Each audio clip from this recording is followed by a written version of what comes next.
राजू दास जी, पहले तो अपनी लोकतंत्र की सबसे मजबूत स्याही आप दिखाइए और किन मुद्दों को लेकर आज आपने वोट किया। एक मुस्कान भी आपके चेहरे पर नजर आ रही है। इसलिए मुस्कान है कि मैं निवेदन करूंगा आपके चैनल के माध्यम से, आप लोग इस तपती गर्मी में अपने अपने घरों से निकलें और अपने मताधिकार का प्रयोग करें और भारत के उत्थान के लिए, भारत विश्व पटल पर कैसे स्थापित हो, भारत का मान, स्वाभिमान, सम्मान, चिकित्सा, शिक्षा, रोजगार कैसे डेवलप हो, इसके नाते अपने अपने घरों से निकलकर और अब की बार 400 पार जो राम का नहीं मेरे काम का नहीं, इसके साथ मतदान कीजिए। अच्छा, विरोधी तो कह रहे हैं कि 400 पार नहीं होगा, आप इतने कॉन्फिडेंट हो रहे हैं। हालांकि देखिए, आज तो पार्टी का नाम नहीं बताना है, ना ही उम्मीदवार का बताना है।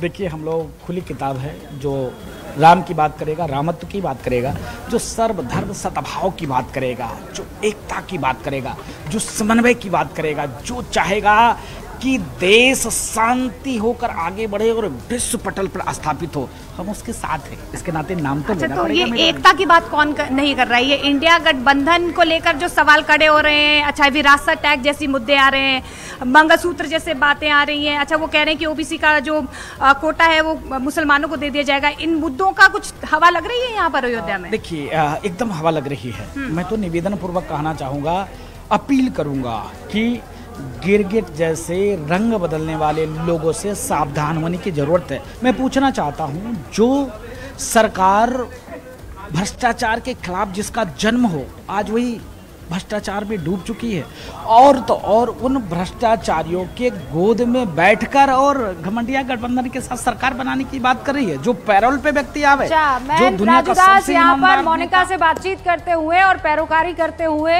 भारतीय जनता पार्टी की, लेकिन एक बार फिर से दर्शकों को हम बता दें कि आज आप जिसको चाहते हैं उसको वोट डालिए, जो आपके पसंद का उम्मीदवार है वोट डालिए। सबसे ज्यादा महत्वपूर्ण है वोट डालना।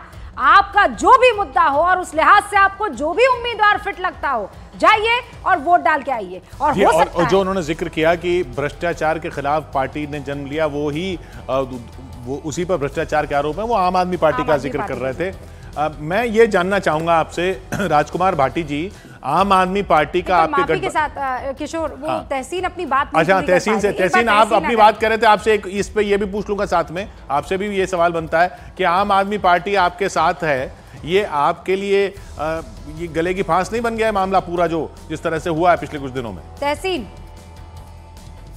हमारे देश में एक ही राष्ट्रीय पार्टी के अध्यक्ष कैमरा पे पकड़े गए चंदा लेते हुए और जेल में गए और कॉन्विक्ट हुए, वो है भारतीय जनता पार्टी। आम आदमी पार्टी आपके साथ एसेट है या लायबिलिटी है? अभी मैं अपना जवाब अगर दे दूं, अगर आप चाहते तो मैं जवाब दे दूं, अगर मैं सवाल समझ गया, मैं दोबारा से कहता हूँ। इस देश में एक ही राष्ट्रीय दल है जिसके राष्ट्रीय अध्यक्ष कैमरा पे पकड़े गए पैसे लेते हुए कॉन्विक्ट हुए, वो है भारतीय जनता पार्टी। तो उस पार्टी से किसी को लेक्चर नहीं देनी। जहां तक सवाल है आम आदमी पार्टी का, ये एसेट है, कोई दिक्कत नहीं है आम आदमी पार्टी की।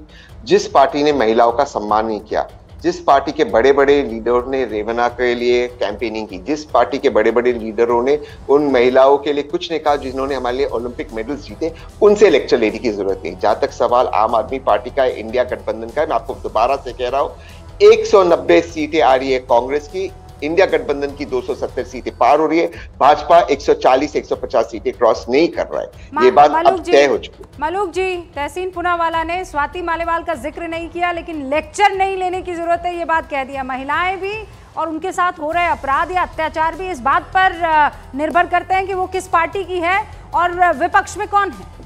बहुत बहुत अनफॉर्चुनेट है ये। तहसीन पूनावाला की एक खासियत है कि ये कैमरे पे और स्क्रीन पे आके सही बात को मान लेते हैं।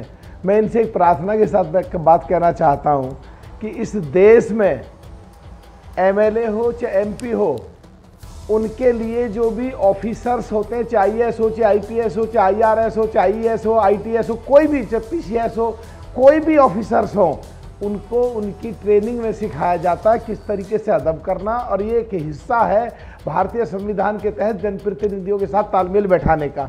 और यहाँ पे दिल्ली में पहली बात तो वो लड़की या लेडी और उसके साथ मारपीट, तो देश की किसी भी पार्टी को, किसी भी पार्टियों से, राजनीति से ऊपर उठ के लड़कियों के साथ कहीं भी हो, चाहे किसी भी देश में हो, सबको इकट्ठे। स्मृति ईरानी कुछ कह रही हैं, एक बार सुना दीजिए।